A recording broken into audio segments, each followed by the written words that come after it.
Shalom, this is Yahawah of Great Millstone, Atlanta. I give all praises to Yahawah, Sham, Yahawashi. Loving honors to the elders and apostles of Great Millstone.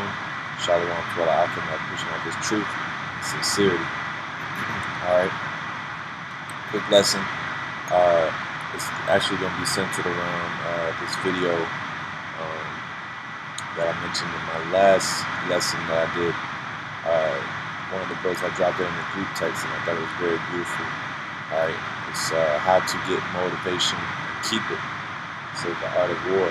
So I'm just going to play it and just kind of bring out some precepts as I play it. But it's a real powerful video. And you know, us being in the time of prophecy, 2018, we're in the year of prophecy. We have to keep that diligence, and we have to grow. Alright, so it's basically going to go into it, but I'll just play it. Only two things that give internal motivation. That is the promise of reward, or the avoidance of pain. The carrot and the stick. When people... Alright, so he said there's two things, two caveats to motivation, right? He said the promise of reward or the consequence of pain, right? So that's why we do this thing. When the scriptures say the fear of the Lord is the beginning of wisdom, right? So that's the reason why. That's one of the main reasons why we do this thing, is because we fear the Lord, and we fear what the Lord. I got it right here, Proverbs 9 and 10. The fear of the Lord is the beginning of wisdom, and knowledge of the holy is understanding. See, so we fear the Lord, Yahawashi, we fear what He can do. All right. So that's one of the reasons, that's one of the things that motivates us, right, is our fear. That's motivation, right? Another thing is the reward, because we know that we're going to get rewarded for our works, you know? Let me see,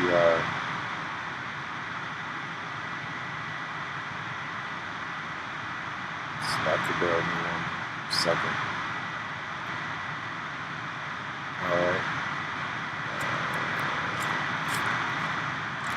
Matthew 5:12.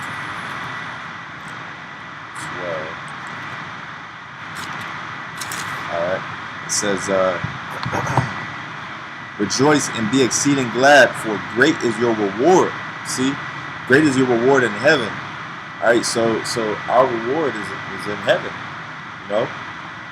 We look forward to the kingdom of heaven being established, and Yahawashi ruling and the elect men ruling. You know? We look forward to that. Alright? For so persecuted they the prophets which were before you. So we've also, doing what we do, we also catch a lot of hell. Alright? And we catch a lot of persecution. You know? But I'm gonna keep going. Comfortable. They have a place to live. They have alright food. They have an okay job. They have an average body.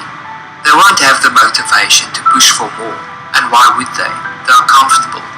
When people become comfortable, they become weak and lazy. The people that truly gain massive success. See, so the people that become comfortable, they become weak and lazy, right? So even if you look at a lot of these entertainers and stuff, and just in general, when you look at people with money or people that get money, right? They kind of lose their drive. Alright, like a lot of these music artists, their music becomes real shitty. Like once they get famous, right? Alright, once you have money, then if you lose that drive and that motivation, then your product is gonna be shitty. Your whole, basically everything is gonna be diminished. The quality of it is gonna be diminished because you're comfortable. Alright, great things happen out of necessity. Alright, which just going back to that comfort, we get Micah 2 and 10. It says, arise ye and depart, for this is not your rest. Alright, so we can't get comfortable, man, in America, man. Alright, because this place is not our rest. Alright, we can't just think that America is where it's at. You can't get too settled here, and too comfortable, and And I'm going to read it one more time. Slacking. Proverbs 2:10. Arise ye and depart, for this is not your rest, because it is polluted. Alright? This place is polluted, man. This place is polluted with wickedness. It says, it shall destroy you even with the sword destruction. So that's the reason why you got to depart from this place. Okay? You have to depart from this place mentally. Okay? Because it says, it shall destroy you even with the sword destruction. So if you don't unplug from this place and come under the power of Yahawashi, this place is going to destroy you. It's going to wipe you away. And we've seen it happen plenty of times, you know. Let me continue with the video. Are the ones that are under constant pressure, or they came from a very stressful and painful place. I don't know if you have read. Alright, so I'm going to go back just so you can catch what he said. Constant pressure, or they came from success in life, are the ones and lazy. The people that truly gain massive success in life are the ones that are under constant pressure, or they came from a very stressful and painful place. See, so it said that that the ones that were successful came from a position of hardship. You know, might have been financially struggling, or what else do you say? He said they were basically challenged. They basically challenged themselves. He came from a very stressful and painful place. They came from I don't know if you have realized this, but the truly fit and ripped guys usually started off as the skinniest in their group. They were rejected by the girls and made fun of or bullied because of their frail bodies. This pain turned into a huge motivating force. They never even think twice of not doing the set. The most strong-willed entrepreneurs and millionaires know the pain of not having money. Therefore, they push harder to get away from that pain. From rags to riches. People who are forced to do a job they hate, were oppressed by their parents or land. Alright, this is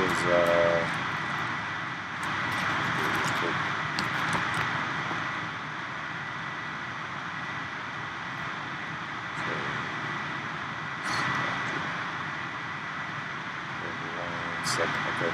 Hebrews 2:10. It says, For it became him for whom are all things, and by whom are all things, and many. Let me read it one more time. Hebrews 2:10. For it became him for whom are all things, and by whom are all things, and bringing many sons unto glory, to make the captain of their salvation perfect through suffering. So our salvation is perfect through suffering, man. That's how you become successful. That's how we're going to become successful with our salvation, is through suffering, man. And you know, it says to make captain of their salvation perfect through sufferings. So that's how we're going to be perfect. That's how we're going to receive perfection, you know. Keep going. Etc. will have an ambition and deep desire for power, because they truly know the value of freedom. Growth is not easy, growth is painful, and almost always the reason a person decides to. He said growth is not easy, growth is painful. See? So we have to, you know, our growth is gonna hurt. Okay, we're gonna deal with hardship. We're gonna deal, you know, we're gonna catch hell. You know, it's gonna be tough. It's not gonna be an easy road, man. Scriptures say, "Go enter ye in at the straight gate." You know, which that word "straight" means hardship. You know, so in order for us to endure and grow and you know, access more and more of the Spirit, we have to suffer. We have to be tested. We have to go through hardship and pain. See? Is when the pain of not growing becomes greater than the pain of growing. If you aren't placed under stressful circumstances, you won't evolve. If your muscles aren't put under stress to get bigger, why would your brain make them bigger if you aren't using them? See? You always have to constantly endure pressure, man. You have to constantly push, and you know, when you're working out, you know, you gotta apply more force.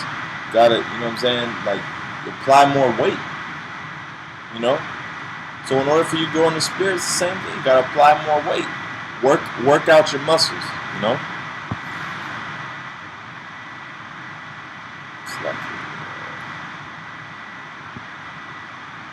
It's the same with everything in life. If you ever become comfortable, you must place yourself under stress. So how do you do this? We first start with the stick. The truly only way to massively motivate yourself is to use the death ground strategy. This strategy is used to pile so much discomfort onto you for not achieving the goal that your brain will become so focused to achieve the goal that you will find yourself thinking in such creative ways you didn't even know were possible. This is sometimes called burning the boats. In ancient times, when the Greeks invaded a country from sea, they would come ashore and burn all their boats to the ground in front of their men. And that's another thing, because, you know, and that's actually the spirit, because I was going to do a lesson on this too. Lord willing, I'm going to touch on this one, but Lord willing, I'll do a lesson on that. But basically, you know, I wanted to go into not, you know, faith. You know, when you have faith, you basically aren't you aren't entertaining any other options, you know. And that's basically what he's saying in a nutshell. Is basically like, you know, in order for you to succeed in something, you have to basically ignore, you know, or cut off certain things, okay, and make things harder for yourself, you know. And that's what we have to do. We have to sacrifice things in this truth, you know. The scriptures say, you know, bear your own cross. How do you bear your own cross? You sacrifice your life, okay? You have to put off, you have to basically mortify your members, you know, and I get that. Find out, bear your own cross, because Yahawashi did that for us. He bared his cross for the elect. All right. Let's see.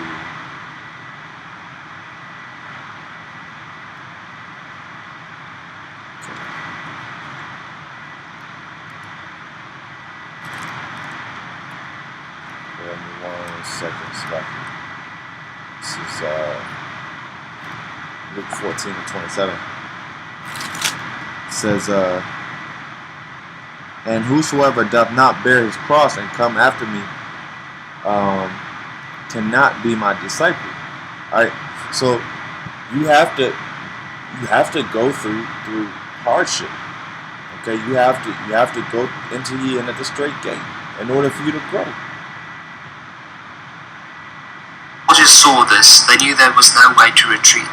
They were placed in death ground, and the only way to survive is through conquest.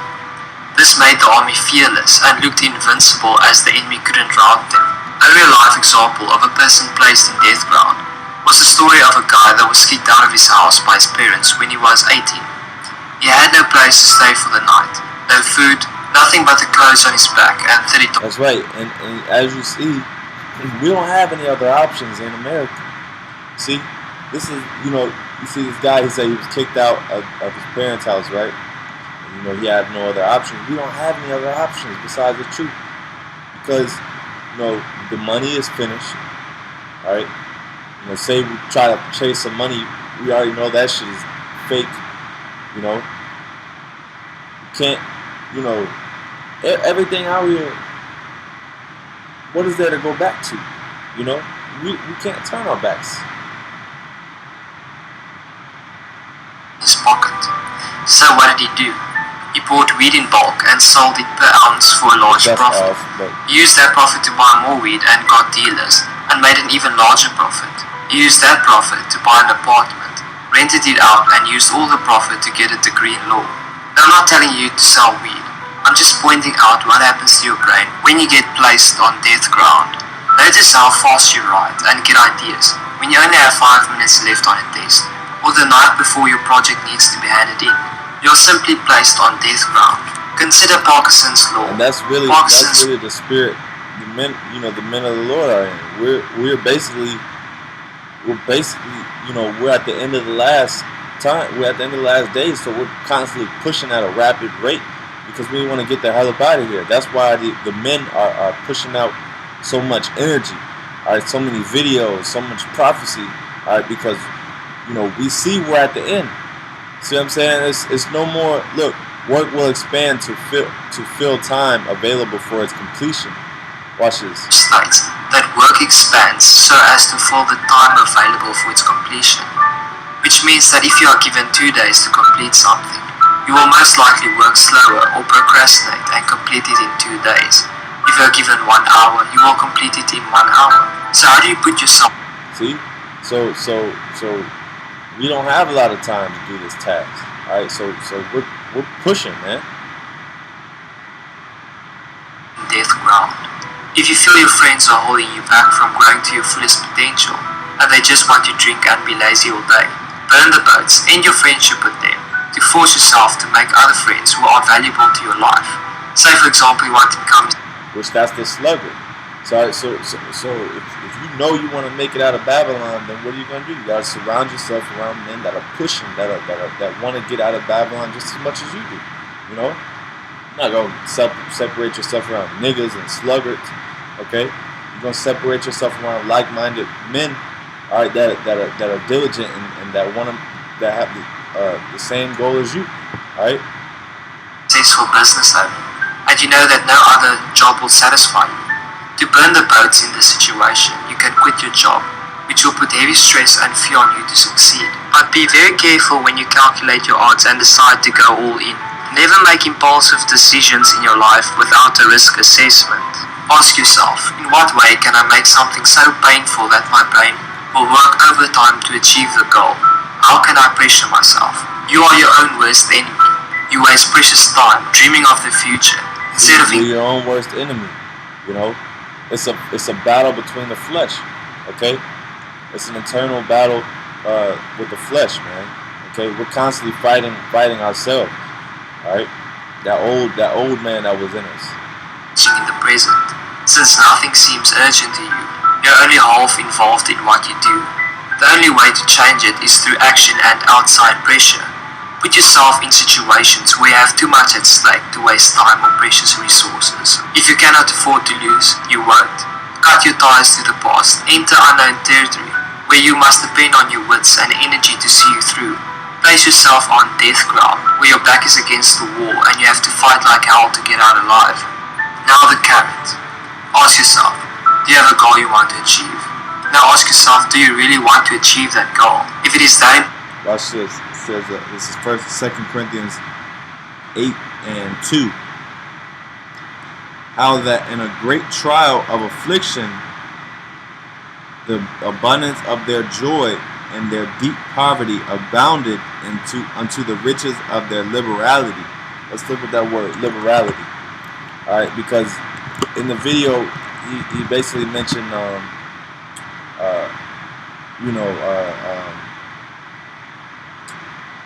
you're gonna grow, all right? You get more reward the more you risk, right?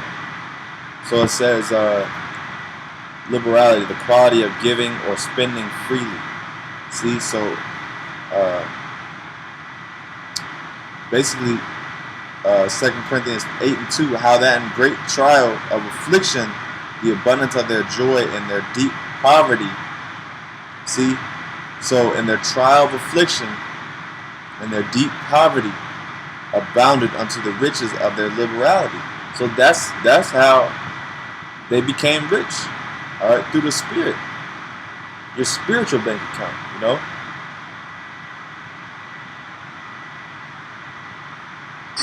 You shouldn't need to watch this video to get motivation. You shouldn't need to watch any motivational video, speech, or anything. When you truly want something, your motivation will burn relentlessly from within. You need a goal you really deeply desire, and 100% believe you will get it. So set goals you really want to achieve, and ask yourself, why? Why do you really want to achieve this goal? Once you have your carrot, you better have to be bought in. You better have 100% belief that you will achieve that goal, and find a way to make it work. No excuses. If you don't have 100% belief and aren't bought in, you will quickly lose motivation after the smallest setbacks or plateaus. For example, a guy thinks he will never get a six-pack or never have a hot girlfriend. Then why would he get the motivation or try to improve himself? Matthew 6:33. says, but seek ye first the kingdom of the Most High and his righteousness, and all these things shall be added unto you. So we have to seek the kingdom first, man. That's our reward. That's our motivation, man. Okay? Always have that, you know, that in you. Always have that carrot, you know, talking about the carrot with the stick. Always have that carrot in front of you, the kingdom of heaven, man. Keep running until you get it. Right? It says, and his righteousness and all these things shall be added unto you. So that's how we're gonna prosper in the Lord under Yahawashi. Is through seeking the kingdom and doing what we have to do in the spirit, man. So with that, hopefully brothers will edify. I want to give all praise to Yahawah, Ba'ashem Yahawashi, Ba'ashem Yekah, Kodash, Shalom.